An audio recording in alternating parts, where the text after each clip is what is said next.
Grabe rin yung pinagdaanan mo, ano? 3 beses. Bakit daw hindi kumakapit yung bata?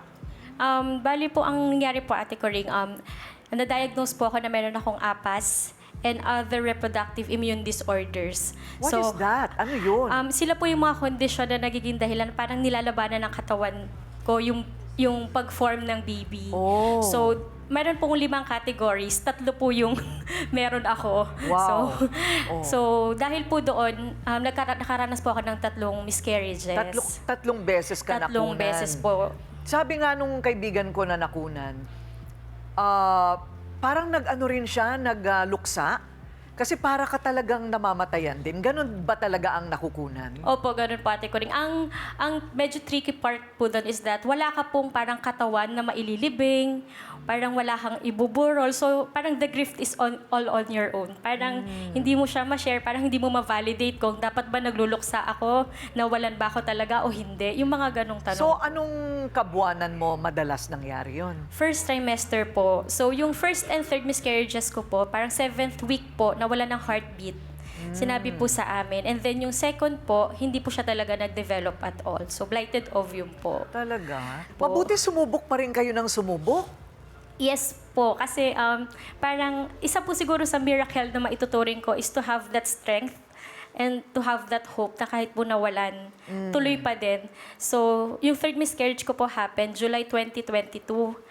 And then, nung December 24, 2022, birthday ko po yun kasi. Oo. So, since maingat na po kami kasi kung magbubuntis or hindi, nag-pregnancy test po ako just to be sure kasi po gusto ko pong mag-sushi. Oo. So, negative po yung lumabas. So, December 24, it was negative. December 25, nagsimba po kami. So, meron po nung pag-Christmas Mass, yung parang ikikiss yung Baby Jesus, parang veneration. So, parang pabiro pa po ako nagsabi. Sabi ko, Baby Jesus, pabibi ka naman. Tapos, December 26 po, ang sama ng pakiramdam ko, nung maggagabi na po, nag-pregnancy test ako and I saw 2 lines. I was pregnant again. Wow! Ang himala ba, ang tanong, may pinipili bang tao na paghihimalaan? Yon ang tanong. Kasi, bakit nga ba, Father, merong mga nagdadasal, hindi sinasagot. Pagkatapos, yung iba naman, nabibiyayaan ng himala. Namimili ba ang Diyos? So una, lahat ng himala talaga ay nagmumula sa Diyos. May ginagamit siyang ibang mga instrumento. Pero I hate to disappoint you, isa yan sa mga misteryo. Pero may kinalaman din ito kung bakit nagkakahimala sa Bible. Una, para mapalakas ang ating mga pananalig sa Panginoon, lalo na sa Book of John. May 7 na signs siya. At bawat na nakikinig doon, tinatanong, maniniwala ka ba o hindi na ganun. So, may connection siya sa pananampalataya at pananalig din ng mga taong yon. Pero merong malaki ding plano ang Diyos. Sa paningin natin, parang akala natin parang hindi nasasagot. Tapos pagdaan ng panahon, ibang paraan pala yung sagot na binigay ng Diyos. O, sabi nga nila, ang sagot ng Panginoon either yes, no, or not now. Di ba? Sabi nga nila. Opo. Baka yung no, ikabubuti mo pala. Exactly po na ganun.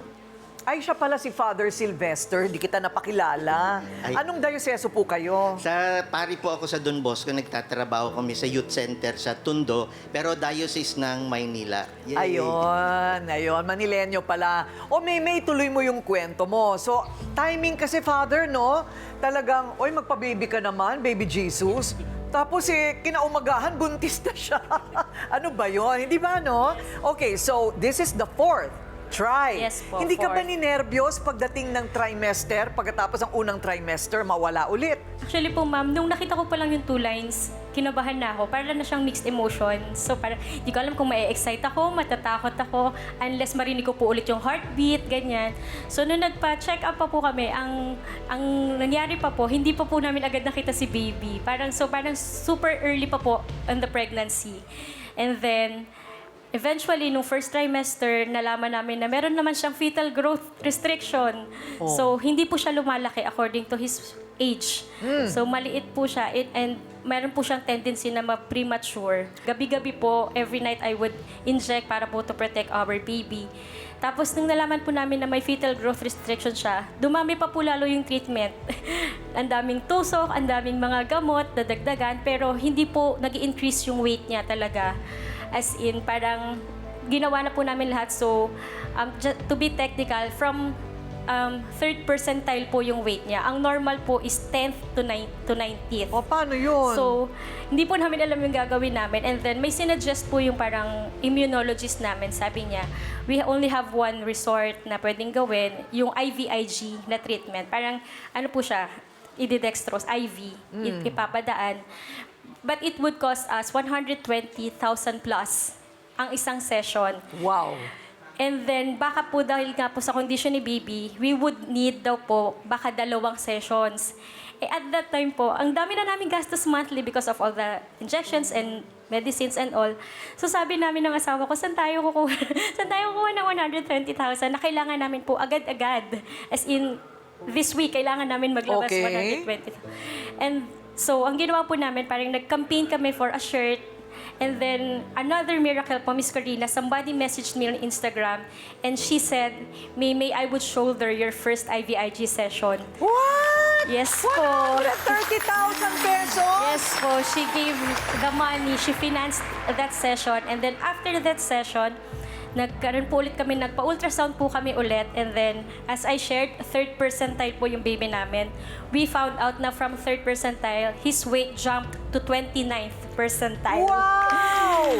Himala na naman! So, yes po. So, hindi na po namin kailangan ng second session ng IVIG. Oh, Ang kailangan wow. na lang po namin i-maintain yung treatment na ginagawa namin. Nakilala as mo naman is. yung babae na... Yes po, kilala po namin siya. Wow! Ang galing naman. Kung sino pa yung 13 anyos pa lang naninilbihan na sa Panginoon ng aktibo, yun pa ang sinubukan, ano? Ng take 1, 2, and 3. Hindi ba? Parang Miss Universe. O, sa pang-4 na beses, ayun, nanalo na. At eto na ang bunga, si Baby! The Miracle Baby! Ay, napaka-cute! O, hindi ba? Ilang taon na siya? Anong pangalan ulit? Gerard. Jeraya Bernard po. Jeraya, hi!